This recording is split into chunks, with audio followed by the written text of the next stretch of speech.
Thank you for joining us for another episode of Dan Frequently Asked Questions. In this case, the question is by an instructor about a student who is taking Ritalin for attention deficit hyperactivity syndrome.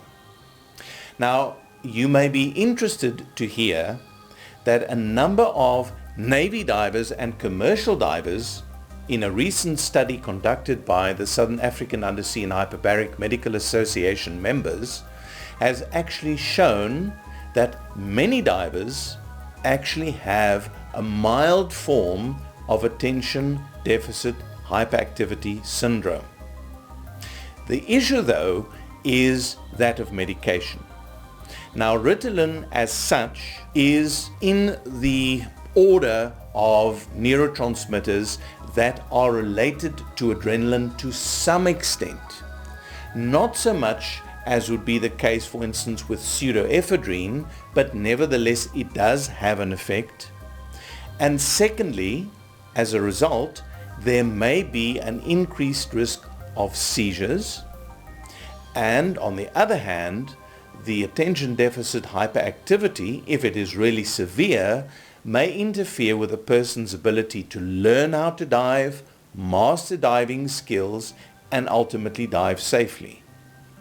So having said that, there are a number of divers, accomplished divers, some of the country's best divers, that have mild attention deficit hyperactivity syndrome that are excellent divers and are able to focus on the job at hand. They learn in order to do that. They have got excellent oversight, very good supervision, and that makes up a lot of accidentally having their attention just dwindle and losing track of time, depth, and so on.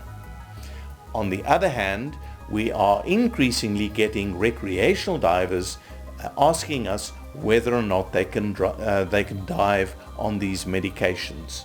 And the short and simple answer would be as follows.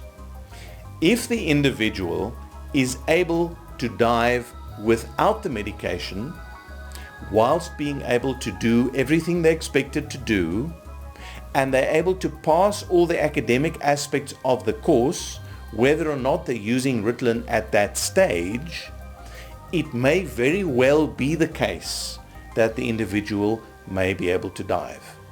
But if they are on high doses and if they really struggle to concentrate or be able to focus and absorb the material and of course ultimately be conditioned as a function of training in order to do it as a reinforced habit, then no, it wouldn't be a good idea for them to dive on the medications.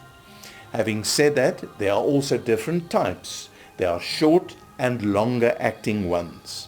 And you should get advice from a diving medical practitioner or a psychiatrist, and ideally in conjunction, to come up with a plan whether or not it would be appropriate for these individuals to dive.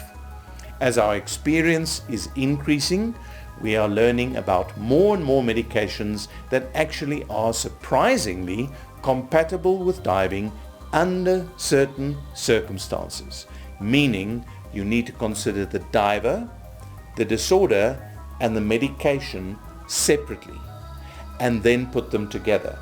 Because a certain diver doing a certain dive on a certain dose of Ritalin may be entirely safe, which may not be the case if the person is doing, let's say, a deep wreck penetration or cave dive.